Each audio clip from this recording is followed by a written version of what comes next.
Capitol Hill, though, where after a months-long impasse, there's a potential breakthrough in the Ukraine and Israel, in aid rather for Ukraine and Israel. House Speaker Mike Johnson is hoping for a vote by Saturday. His plan is for the House to vote on 4 bills, including more than $26 billion of aid for Israel and nearly $61 billion for Ukraine. But Johnson is facing a narrow majority and fierce opposition inside his own party to funding Ukraine. Some Republicans want to oust him for cutting deals with Democrats and not insisting that U.S. border security changes be tied to the foreign aid package. So I want to bring in Nikole Killion now. She's following all the latest on Capitol Hill, and it's been really busy on Capitol Hill. I know you've been grinding, Nikole. Nikole, where does support stand for any of these 4 bills? Yeah, well, rise and grind, as they say, right, Anne Marie? And that's exactly what lawmakers are going to have to do if they are to get these packages passed, because as you mentioned, we're not talking about one bill, but now 4 separate bills that the Speaker has unveiled within the last 24 hours. And as you pointed out, that includes funding for Ukraine, funding for Israel, as well as about $8 billion for Taiwan and the Indo-Pacific. And then just late last night, a 4th bill was unveiled that includes kind of a goodie bag of sorts that many Republican lawmakers were seeking in the realm of national security, including additional sanctions against Iran. Also in there are funding mechanisms to pay for some of this Ukraine aid, whether that's in the form of loans or using seized Russian assets to pay for reconstruction in Ukraine.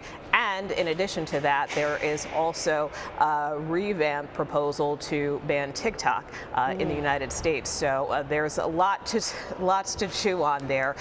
And as you mentioned, Speaker Johnson is hoping to get all of this done by the weekend. So he will definitely need Democrats in order to do that. And that is why he is facing a lot of pushback from many within his own party. So let's talk about this tweak to the TikTok bill. What is it? And as I understand it, Senate Commerce Committee Chair Maria Cantwell is supportive of these adjustments. And how important is it to have her backing?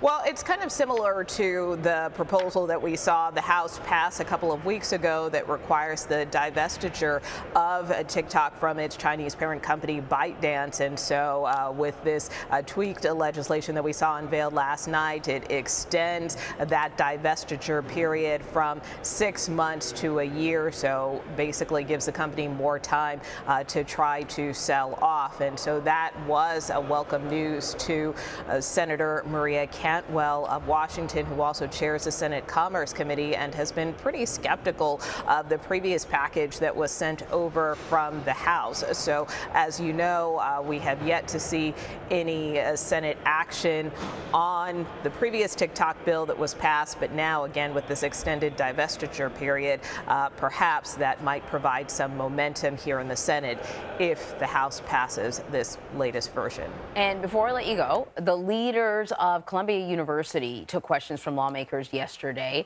How did they do? We know the last time we saw the presidents of Harvard and UPenn testify in front of Congress, they ended up having to losing their jobs. So how did the Columbia University leaders do?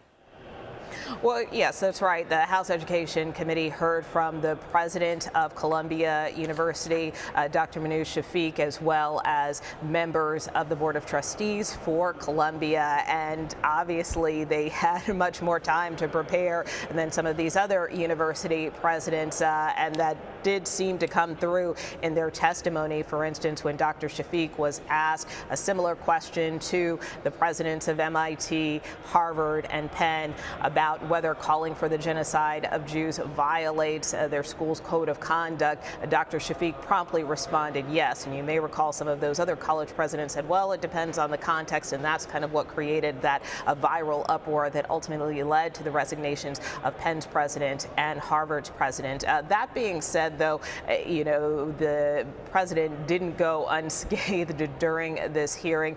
There was a lot of concern on the part of lawmakers, not only about, reports of assaults and vandalism, harassment on campus, but also about a number of university a number of university professors who are still on the faculty there, including one who at one point in an article described the Hamas attack on Israel as awesome. And so Dr. Shafik said that that professor is under investigation. So is another instructor. Another professor has been terminated, but that still didn't necessarily satisfy lawmakers' concerns. Of course, this is all part of a broader investigation that they are doing in terms of college anti-Semitism on college campuses. So they have not indicated if they plan to call other college leaders in the future, but this investigation here on Capitol Hill continues. Wow. All right, Nikole, thank you.